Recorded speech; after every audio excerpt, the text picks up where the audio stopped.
ఈ రోజే ఆదివారం. ఈ రోజు ఈ కథను విన్నా, చదివినా, చెప్పినా, వినిపించినా సూర్య భగవానుడి అనుగ్రహం లభిస్తుంది. అనారోగ్య సమస్యలు తొలగి సంపూర్ణ ఆరోగ్యం చేకూరుతుంది. మరి ఆ కథ ఏంటో ఇప్పుడు ఈ వీడియోలో తెలుసుకుందాం. ఒకప్పుడు ధర్మరాజు భీష్మ పితామహుణ్ణి ఇలా అడుగుతాడు. పితామహ, పితృ కార్యాలలో గొడుగులు చెప్పులు బ్రాహ్మణులకు దానం చేస్తే చెప్పలేనంత పుణ్యం కలుగుతుంది అని పెద్దలు అంటారు.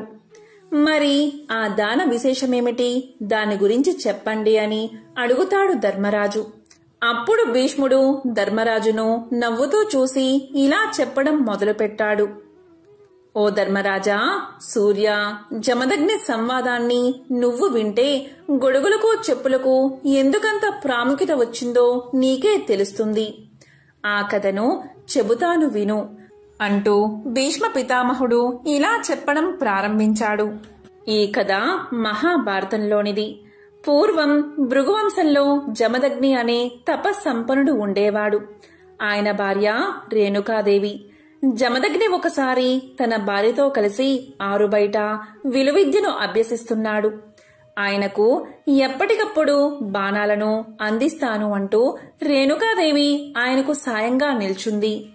ఇలా కాసేపు గడిచిన తర్వాత జమదగ్ని వెనక్కి తిరిగి చూసుకుంటే భార్య కనిపించలేదు. తరువాత నిదానంగా అడుగులో అడుగు వేసుకుంటూ వచ్చిన రేణుకాదేవిని చూసి ఆమె ఆలస్యానికి కారణం అడిగాడు జమదగ్ని.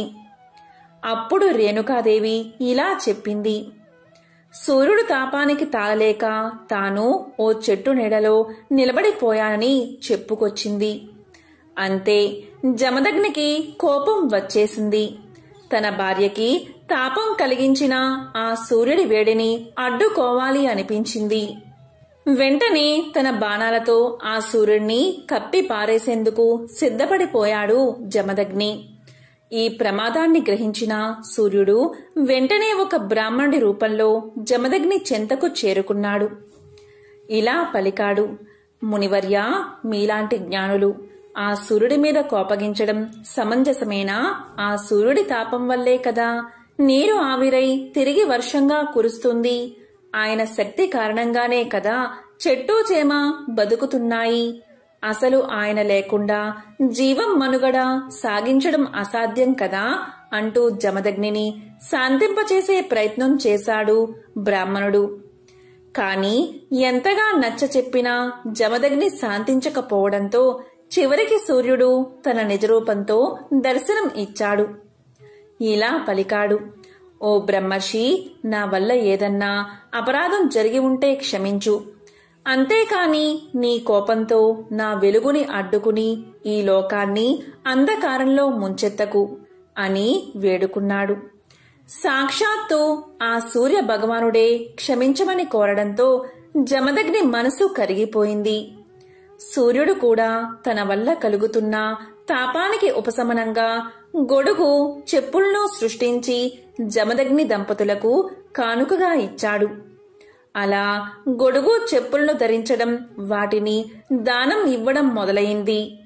సాక్షాత్తు సూర్యదేవుడే సృజించిన వస్తువులే ఈ గొడుగు పాదుకులు.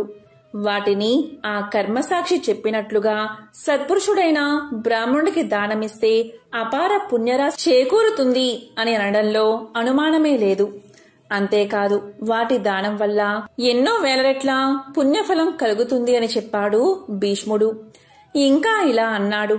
ధర్మరాజా, వేదవ్యాసుడు ఉపదేశించిన కొన్ని సామాన్య ధర్మాలు నీకు చెబుతాను, శ్రద్ధగా విను అంటూ ఇలా చెప్పడం మొదలుపెట్టాడు. ఇతరుల ధనానికి ఎన్నడూ ఆశపడకూడదు. ఎదుటి వ్యక్తి మనవంటి వాడే అని అనుకోవాలి. సమస్త వస్తువులు నశిస్తాయి, కాని అనుక్షణం వాటిని గ్రహించాలి. అన్నిటి మీద ఆసక్తి అనర్థదాయకం. ప్రాణులన్నిటినీ ప్రేమించాలి. ఇతరులకు మేలు చెయ్యాలి అనే తపన అలవాటు చేసుకోవాలి. పాపాన్ని చేస్తే ప్రాయశ్చిత్తం చేసుకోవాలి అని చెప్పి భీష్ముడు ధర్మరాజుతో ఇలా పలికాడు. ధర్మరాజా, ప్రాణాపాయ శకునాల గురించి చెబుతాను విను అంటూ మళ్లీ ఇలా చెప్పడం మొదలుపెట్టాడు. బంగారం పూత పోసినట్లుగా ఉత్తర దిక్కున ఎవరైనా ఏ వ్యక్తి అయినా కనిపిస్తే ఆ వ్యక్తి 3 ఏళ్లలో మరణిస్తాడు. సూర్యుడు కాంతి విహీనంగా కనిపిస్తే 2 ఏళ్లకే మరణిస్తాడు. వెన్నెలలో తన నీడలో ఎక్కడైనా చిన్న రంధ్రం ఉన్నట్లుగా కనిపిస్తే అతను ఏడాదిలో మరణిస్తాడు. ఆ నీడలో తలభాగం కనిపించకపోతే 6 నెలలకే మరణిస్తాడు. 2 చేతులతో 2 చెవుల్ని మూసుకున్నప్పుడు లోపలి ధ్వని ఏమాత్రం వినిపించని పక్షంలో 1 నెల రోజుల లోపలే మరణిస్తాడు. చెవులో ముక్కు దిగజారిపోయి దంతాలు కళ్ళు పాలిపోయినట్లుగా ఉంటే మరణం ముంగిట ఉన్నట్లే అని భీష్ముడు చెప్పగా ధర్మరాజు ఇలా పలికాడు. అవి వింటుంటే భయంగా ఉంది పితామహ అని పలికాడు. అప్పుడు భీష్ముడు ఇలా అన్నాడు. భయపడాల్సిన పనిలేదు ధర్మరాజా. ఇలాంటి శకునాలు కనిపించిన మరుక్షణమే ఏకాగ్ర దృష్టితో పరమేశ్వరుని ప్రార్థిస్తే ప్రాణానికి ఎటువంటి ప్రమాదమూ ఉండదు. పైగా పరమశివుని అనుగ్రహ భాగ్యం లభిస్తుంది అన్నాడు భీష్ముడు. ఇంకా ఒక కథను ఇలా చెప్పాడు. ఒకానొకసారి యుద్ధం జరుగుతున్న సమయంలో రథాలు పరుగులు తీస్తూ ఉన్నాయి. వాటికంటే వేగంగా ఒక కీటకం పరుగులు తీస్తూ రథాలను దాటిపోతూ ఉంది. దానిని వేదవ్యాసుడు గమనించాడు. అప్పుడు వ్యాసుడు కీటకాన్ని ఇలా అడిగాడు. ఎందుకంత వేగం? దానికి కారణమేమిటి అని అడిగాడు. అప్పుడు కీటకం ఇలా చెప్పింది. ఏం చెప్పమంటావు మునీంద్ర? ఒకదాని వెనుక ఒకటిగా రథాలు వస్తున్నాయి. రథ చక్రాల ధ్వని మారు మోగుపోతూ ఉంది. గుర్రాలను అదిలిస్తున్న వారి గొంతు మహాభయంకరంగా వినిపిస్తుంది. నాకు చాలా భయం వేస్తుంది. బతుకంటే ప్రాణికి మహా ఇష్టం. చావంటే చెప్పలేనంత దుఃఖం. ఆ దుఃఖాన్ని నేను తట్టుకోలేను. చనిపోవడం నాకు ఇష్టం లేదు. అందుకే విపరీతమైన వేగంతో పరుగులు తీస్తున్నాను. ప్రాణభీతి కంటే పరమ ఆందోళనకరం ఇంకేముంది మునీశ్వరా అని పలికింది. అప్పుడు ముని ఇలా అన్నాడు. ఓ కీటకమా, నీలాంటి జీవులకు ఇంద్రియ సుఖం ఉంటుందా? ఒకవేళ సుఖం ఉన్నా అది ఎంతసేపు ఉంటుంది? ఇప్పుడు దుఃఖంతో ఉండే నువ్వు బతికి ప్రయోజనమేమిటి? చనిపోవడమే సుఖం కదా. బాగా ఆలోచించు, నీకే అన్నీ తెలుస్తాయి అన్నాడు వ్యాసుడు. దానికి కీటకం ఇలా పలికింది. అదేమిటి మునీంద్ర, అంతమాట అన్నావు? పురుగులకు ఇంద్రియ సుఖం లేదన్నట్లుగా మాట్లాడుతున్నావేమిటి? మాకు మా స్థాయిని బట్టి ఇంద్రియ సుఖాలు ఉంటాయి. వాటిని మేము కూడా అనుభవిస్తూ ఉంటాం. కాబట్టే మాకు చావంటే భయం. నీకు ఈ సంగతులు తెలియక కాదు కదా నా చేత చెప్పించాలి అని అడిగావు. అంతేనా అని పలికింది కీటకం. అందుకు వ్యాసుడు గట్టిగా నవ్వాడు. మహాముని, నీకెందుకో నా పూర్వజన్మ వృత్తాంతం చెప్పాలని ఉంది. చెబుతాను, వింటావా అంది కీటకం. దానికి మునీశ్వరుడు చెప్పు అని పలికాడు. అప్పుడు కీటకం ఇలా చెప్పడం మొదలుపెట్టింది. మునీంద్ర, విను. గత జన్మలో నేను బాగా డబ్బున్న వాడిని. అయినా ఇంకా సంపాదించాలి అనే అత్యాశతో ఇతరుల డబ్బు కూడా కాజేసేవాడిని. కోపం, పెద్దల పట్ల ప్రముఖుల పట్ల వినయాన్ని ప్రదర్శించకుండా ఎగతాళి చేసేవాడిని. తిరిగేవాడిని. కానీ నేను నా తల్లి పట్ల మాత్రం జాగ్రత్తగా ఉండేవాడిని.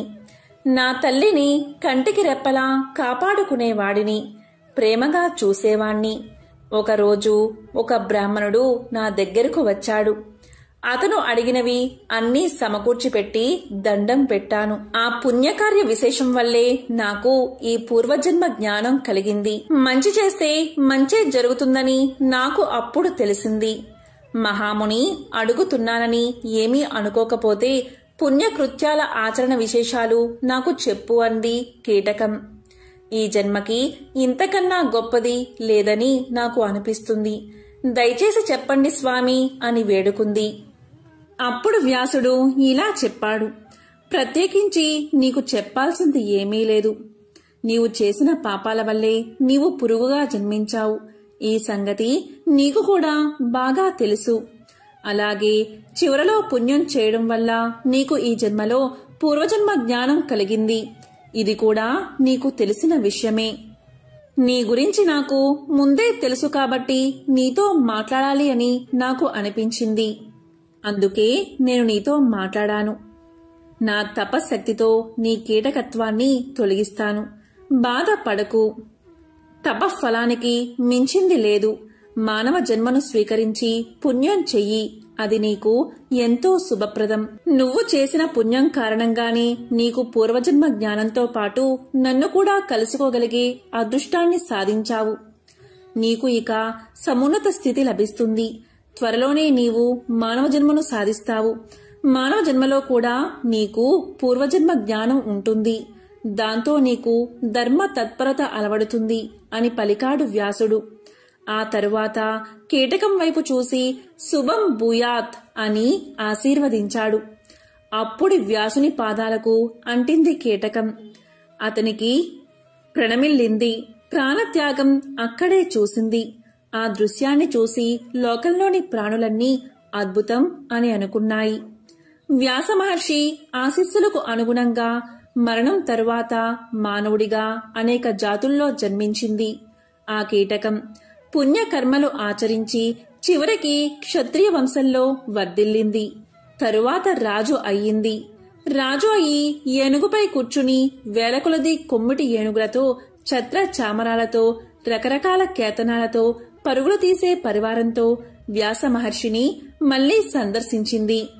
అతని పాదాలకు నమస్కారం చేసి నిలబడింది. రాజు అనుకోను ఎంతగానో మెచ్చుకున్నాడు వ్యాసుడు. అభిమానంగా అక్కున చేర్చుకున్నాడు. తరువాత వ్యాసుడు ఇలా పలికాడు. రాజా, ఈ జన్మలో మునీంద్రులకే ఆశ్చర్యం కలిగించే మహనీయ తపశ్చర్యకు ఉపక్రమించు. నీవు తరువాత గోవుల కోసం కాని బ్రాహ్మణుల కోసం కాని యుద్ధం చేసి యుద్ధ భూమిలో మరణిస్తే పై జన్మలో బ్రాహ్మణత్వాన్ని సాధిస్తావు అన్నాడు వ్యాసుడు. చెప్పినట్లుగానే చేశాడు ఆ రాజు. తరువాత జన్మలో బ్రాహ్మణుడిగా జన్మించాడు. పుణ్యక్షేత్రాలు ఎన్నో సందర్శించాడు. యజ్ఞయాగాలు ఎన్నో చేశాడు. లోక ఆరాధ్యుడు అయ్యాడు. మరణించిన తరువాత స్వర్గలోకంలో దేవేంద్రుడికి మిత్రుడు అయ్యాడు. కొన్నాళ్లకు కైవల్యాన్ని అందుకున్నాడు. ధర్మరాజా, యుద్ధంలో మరణించిన బంధువులు ఏమయ్యారా అని నీవు ఆందోళన చెందుతున్నావు. ఏ లోకాలు ప్రాప్తించాయో తెలుసుకోవాలి అని అనుకుంటున్నావు. అసలు సంగతి చెబుతాను విను. కురుక్షేత్రంలో ప్రాణాలు కోల్పోయిన వారందరూ ఉత్తమ లోకాల్ని పొందుతారు. ఈ విషయమై నీకు ఇక ఆందోళన అవసరం లేదు అని అన్నాడు భీష్మ పితామహుడు. మహాభారతంలో మణిపూస భీష్ముడు శాపవశాన భూమి మీద పుట్టాడు. వరప్రభావంతో స్వచ్ఛంద మరణాన్ని పొందాడు. ఈ పుట్టుక ఆ చావు మధ్య అంతులేని అనుభవాలు ఆయన జీవితంలో కోకొల్లలు. భీష్ముడు శస్త్ర అస్త్ర ప్రయోగాల్లో గురువును మించిన శిష్యుడు. శాస్త్ర విషయాలు సానబెట్టి చెప్పడంలో గురువరేణ్యుడు. రాజధర్మం, రాజనీతి గురించి పాండవులకు ఆయన బోధించిన సూత్రాలు సర్వకాలాలకు ఆచరణ యోగ్యాలు. అంపశయ్యపై ఉన్నాడు భీష్ముడు. ఆయన అస్తమిస్తే సకల జ్ఞాన సంపదలు అక్కడితో ఆవరైపోతాయి.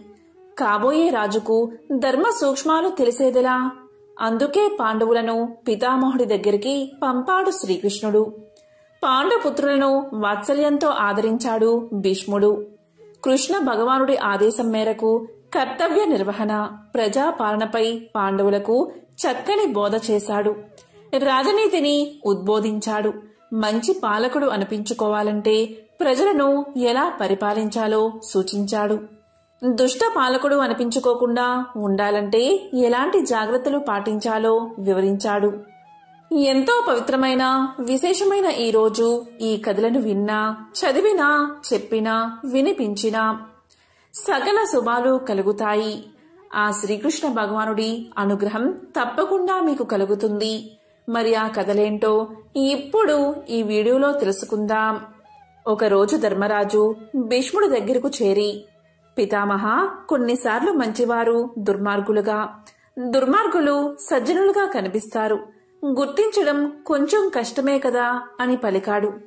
దానికి భీష్ముడు నవ్వి ఒక కథ చెప్పడం మొదలుపెట్టాడు. ధర్మరాజా, నేను చెప్పేది శ్రద్ధగా విను. పూర్వం రాక్షస ప్రవృత్తి గల ఒక రాజు చనిపోయి నక్కగా జన్మించాడు.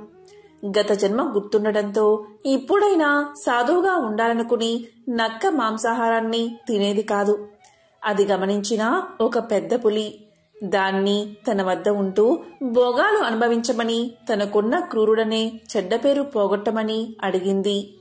దానికి నక్క ఇలా సమాధానం చెప్పింది.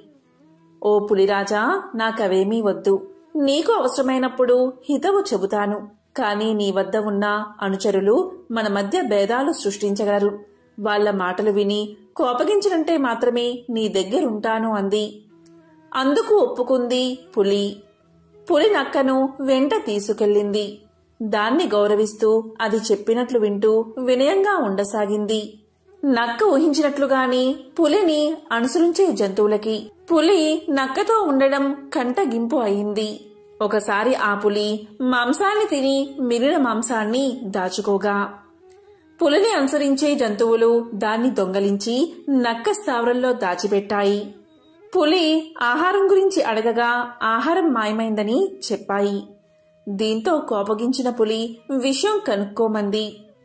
దానికి అవి నక్క స్థావరంలో ఆహారం దొరికిందని, తాము అనుమానిస్తున్నదే జరిగిందని, నక్క మాంసం తినకపోవడం అసంభవం అంటూ చెప్పి ముందే ఆకలితో రగిలిపోతున్న పులిని ఇంకా రెచ్చగొట్టాయి. దీంతో పులి కోపంతో వెంటనే నక్కని చంపమని ఆజ్ఞాపించింది. ఈ సంగతి తెలిసిన పులి తల్లి వేగంగా అక్కడికి వచ్చి తొందరపడవద్దని హితవు చెప్పింది. జరిగిందేమిటో పులికి అర్థమైంది. దీంతో పశ్చాత్తాపం చెందిన పులి నక్కని క్షమాపణ కోరింది. అవమానించిన వారితో చెలిమి తగదంటూ తన మానాన వెళ్లిపోయింది నక్క. కనుక చెప్పుడు మాటలు ఎప్పుడూ చేటే చేస్తాయి. సొంతంగా విశ్లేషించి నిర్ణయం తీసుకోవాలి అని ధర్మరాజుకు భీష్మ పితామహుడు హితవు చెప్పాడు. పాండవుల్లో పెద్దవాడైన ధర్మరాజుకు స్త్రీల గురించి వివరిస్తూ భీష్ముడు చెప్పిన కథ ఇది. పూర్వం దేవశర్మ అనే ముని ఉండేవాడు. అతని భార్య చాలా సౌందర్యవతి. దేవశర్మ ఒక యజ్ఞ కార్య నిమిత్తం పోతూ తన శిష్యుడైన విపులుణ్ణి పిలిచి ఇలా పలికాడు. ఓ విపులా, నా భార్య అతిలోక సుందరి. ఆమె కొరకు దేవేంద్రుడు పొంచి ఉన్నాడు. నేను ఇంద్రుడి ఉపాయం తిప్పికొడుతూ నా భార్యను రక్షించుకుంటున్నాను. నేను ఇప్పుడు యాగం చేయడానికి వెళ్తున్నాను. కనుక నీవు నా భార్యకు రక్షణగా ఉండాలి అని చెప్పాడు గురువుగారైన దేవశర్మ. అప్పుడు శిష్యుడైన విపులుడు ఇలా పలికాడు. గురువుగారు, మీరు చెప్పినట్లే చేస్తాను. కాని ఇంద్రుడు మాయావి కదా, ఏ రూపంలో వస్తాడో నేను ఎలా తెలుసుకోవాలి అని అడిగాడు. దానికి దేవశర్మ ఇలా పలికాడు. విపులా, నీవు చెప్పింది నిజమే. మాయావి అయిన ఇంద్రుడు పక్షుల రూపంలో, జంతువుల రూపంలో కూడా రాగలడు. కనుక జాగ్రత్త పడాలి. నేను ఆశ్రమంలో లేనని తెలిసిన ఇంద్రుడు నా భార్య కొరకు తప్పక వస్తాడు. కనుక నీవు జాగరూకత వహించాలి అని చెప్పాడు గురువు. విపులుడు, గురుదేవా, మీరు చెప్పినట్లు చేస్తాను అని పలికాడు. దీంతో దేవశర్మ నిశ్చింతగా యాగం చేయడానికి వెళ్లాడు. విపులుడు జాగ్రత్తగా గురుపత్నిని కాపలా కాస్తున్నాడు. అతనికి ఒక ఆలోచన వచ్చింది. నేను గురుపత్నిని యోగ శక్తితో ఆవహిస్తాను. అప్పుడు దేవేంద్రుడు గురుపత్నిని ఏమీ చెయ్యలేడు. నేను యోగ శక్తితో ఆవహించిన విషయం గురువుగారికి తెలిసే అవకాశమూ లేదు అనుకున్నాడు. ఆ తరువాత శిష్యుడి ఆత్మ గురుపత్నిని ఆవహించింది. శిష్యుడి ఆత్మ ప్రవేశించడంతో ఆమె ఆత్మ జడత్వం పొందింది. దేవశర్మ యజ్ఞ నిమిత్తం వెళ్లాడని తెలుసుకున్న ఇంద్రుడు ముని ఆశ్రమానికి చేరుకుని ముని పత్ని మీద కోరికతో పక్కనే ఉన్న శిష్యుడు నిద్రపోతున్నాడని అనుకుని ఆమెను సమీపించి తన కోరిక తెలిపాడు. ఆమె జడత్వం వహించినందువల్ల ఇంద్రుడికి జవాబు ఇవ్వలేదు. ఇంద్రుడు ఆమెను త్వరపెట్టాడు. గురుపత్నిలో ఉన్న శిష్యుడు ఇంద్రుడితో ఇలా పలికాడు. ఇంద్రా, నీవు ఇక్కడకు వచ్చిన పని ఏమి అని అడుగుతూ ఆమెను శ్రోతప్పేలా చేశాడు. ఇంద్రుడు ఇదంతా చూసి భయపడ్డాడు. దాంతో శిష్యుడు గురుపత్నిని వదిలి బయటకు వచ్చి ఇంద్రుడితో ఇలా పలికాడు. గౌతముడి శాపంతో ఒళ్లంతా కళ్ళు చేసుకున్నా నీకు బుద్ధి రాలేదు కదా. దేవేంద్రుడివై ఉండి ఇంద్రియాలు అదుపులో పెట్టుకోలేని నీ బుద్ధి కుత్సితమైనది కదా నీచుడా. ఇలాంటి పని చేస్తే నా గురువుగారి కోపాగ్నికి భస్మం కాగలవు, జాగ్రత్త. మా గురువు దాకా ఎందుకు, నేనే నిన్ను దహించగలను, కాని మనసు రావడం లేదు. బతికిపోయావు, వెళ్ళిపో అన్నాడు. అప్పుడు దేవేంద్రుడు తన యోగబలంతో విప్రుడి శక్తి గ్రహించాడు. ఇంద్రుడు బతుకు జీవుడా అనుకుంటూ వెళ్లిపోయాడు. గురువుగారు వచ్చిన తర్వాత శిష్యుడు ఇలా పలికాడు. గురువుగారు, మీరు లేనప్పుడు దేవేంద్రుడు ఇక్కడకు వచ్చాడు, కాని నా యోగ బలానికి భయపడి వెళ్లిపోయాడు అని చెప్పాడు. కాని తాను రుచి శరీరంలో ప్రవేశించిన విషయం మాత్రం చెప్పలేదు. ఒకరోజు ఆకాశ మార్గాన పోతున్న దేవకాంత మెడలోని పూలదండ దేవశర్మ తలమీద పడింది. దీంతో దేవశర్మ దానిని తన భార్యకు ఇచ్చాడు. ఆ సమయంలో రుచి అక్క భర్త అయిన చిత్రరథుడు దేవశర్మను, రుచిని తమ ఇంట్లో జరిగే ఉత్సవానికి రమ్మని ఆహ్వానించాడు. చిత్రరథుడు ఇంటికి పోతూ రుచి ఆ దండను అలంకరించుకుని వెళ్ళింది. ఆ పరిమళానికి ఆకర్షించబడిన ఆమె సోదరి ఆ దండ గురించి సోదరిని అడిగింది. రుచి ఆ పూలు తమ ఆశ్రమంలో ఉన్నాయని చెప్పి తన భర్తతో అటువంటి పూలను తన సోదరికి తెచ్చి ఇవ్వమని కోరింది. దీంతో దేవశర్మ విపులుణ్ణి పిలిచి ఆ పుష్పాలు ఎక్కడ ఉంటాయో వెతికి పట్టుకురమ్మని చెప్పాడు. విపులుడు తన యోగశక్తితో ఆ పుష్పాలు ఉన్న ప్రదేశం తెలుసుకుని ఆ పూలను తీసుకుని వస్తూ మార్గ మధ్యలో ఇద్దరు స్త్రీ పురుషుల వాదన విన్నాడు. ఆ స్త్రీ ఇలా పలుకుతుంది. నాది తప్పు అయితే విప్రుడికి పరలోకంలో పట్టినగతే నాకు పడుతుంది అన్నది. అతడు అది విని ఇంకా ముందుకు సాగాడు. అక్కడ 6 జూదరులు ఆడుతూ మధ్యలో కలహించుకుంటున్నారు. అందులో ఒకడు ఇలా పలికాడు. నాది తప్పైతే పరలోకంలో విప్రుడికి పట్టిన గతే నాకు పడుతుంది అన్నాడు. ఈ మాటలు విన్న విప్రుడికి సందేహం కలిగింది. తాను చేసిన తప్పేమిటి? ఒకవేళ తాను గురువుగారు లేని సమయంలో గురుపత్ని శరీరంలో ప్రవేశించిన విషయం గురువుగారికి చెప్పలేదు కదా, అందువల్లే నాకు పాపం వచ్చిందో ఏమో అని తర్కించుకుంటూ గురువుగారిని చేరి ఆ పూలను గురువుగారికి సమర్పించాడు. విపులుడు ఒంటరిగా ఉన్న సమయంలో గురువుగారు విపులుడితో ఇలా పలికారు. విపులా, నీవు వచ్చే మార్గంలో 2 స్త్రీ పురుషులు 6 జూదరులు కనిపించారు కదా, వారు ఎవరో తెలుసా అని అడిగాడు. దానికి విపులుడు వారెవరో తెలియదని సమాధానం చెప్పాడు. అప్పుడు గురువుగారు ఇలా పలికారు. నీవు నా భార్యను రక్షించడానికి నా భార్య శరీరంలో ప్రవేశించావు. అది పాపమని వారనుకున్నారు. నిజంగా అది పాపమని నేను అనుకుంటే నీకు శాపం ఇచ్చేవాడిని.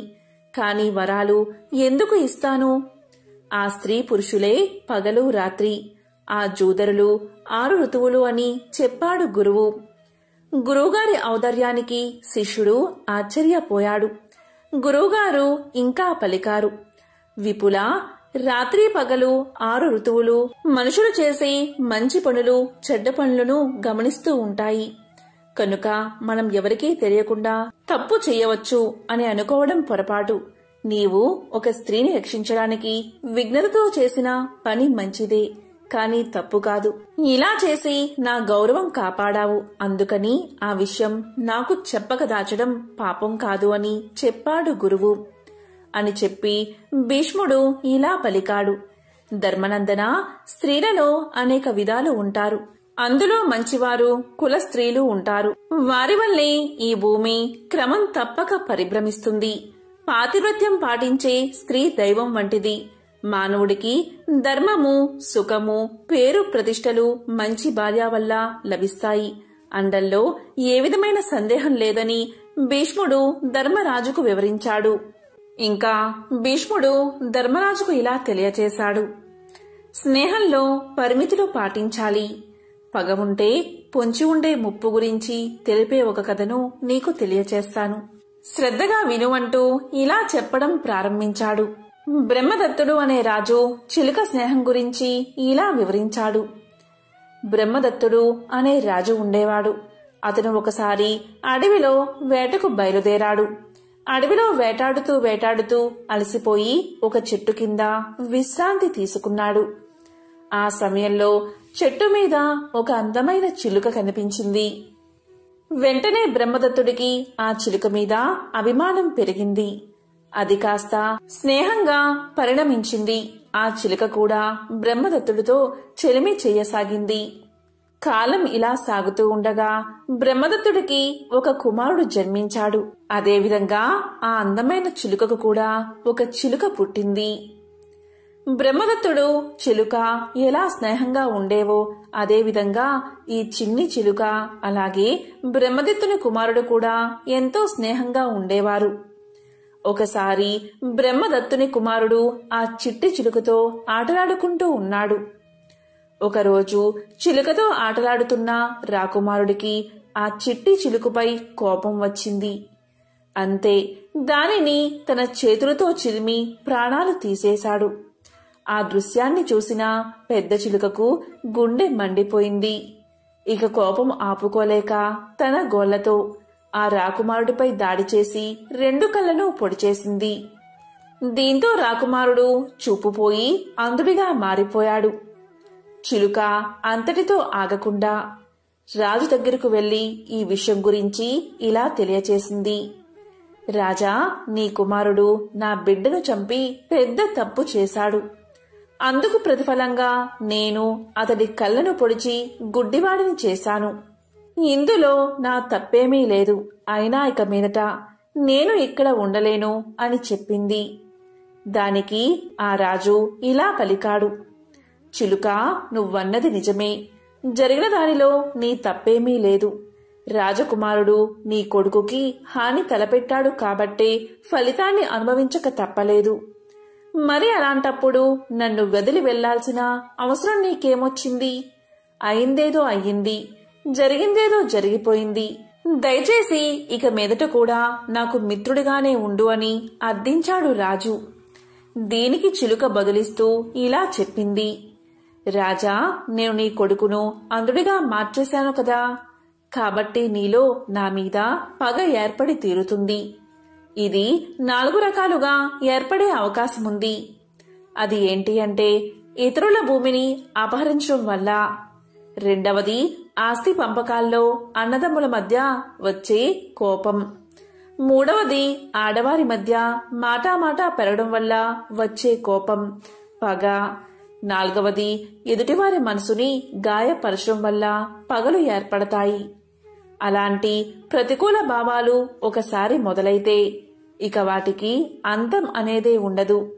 అలాంటి విద్వేషపూరిత వాతావరణంలో ఎవరినీ నమ్మడానికి వీల్లేదు. నేను నీ కొడుకుకి అపకారం చేశాను కాబట్టి నీలో నా మీద ద్వేషం మొదలయ్యే ఉంటుంది. కాబట్టి నీ తీయని మాటలు విని నేను ఇక్కడ ఉండలేను అంటూ చిలుక ఎగిరిపోయింది. కాబట్టి ఓ ధర్మరాజా, రాజు అనేవాడు ఆ చిలుక మాదిరిగా తన జాగ్రత్తలో తానుండాలి. రాజ్యంలో ఎవ్వరిని గుడ్డిగా నమ్మరాదు. శృతి మెత్తగా మాట్లాడుతున్నట్లు కనిపించాలే కాని మనసు మాత్రం దృఢంగా ఉండాలి.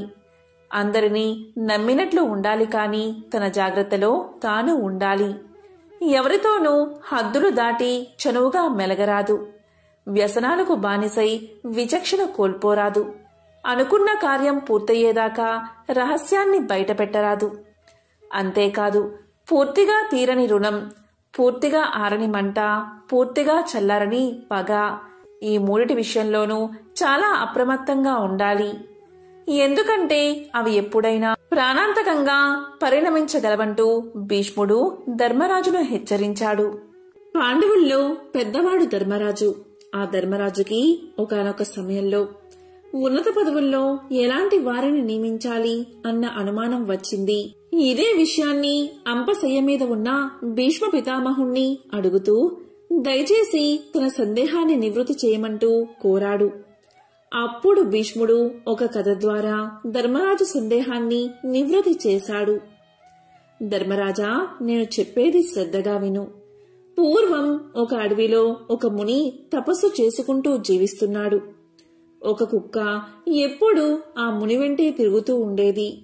తన పట్ల విశ్వాసంగా ఉన్న ఆ కుక్కని చూసిన ముని దాన్ని తన చెంత ఉండనిచ్చేవాడు.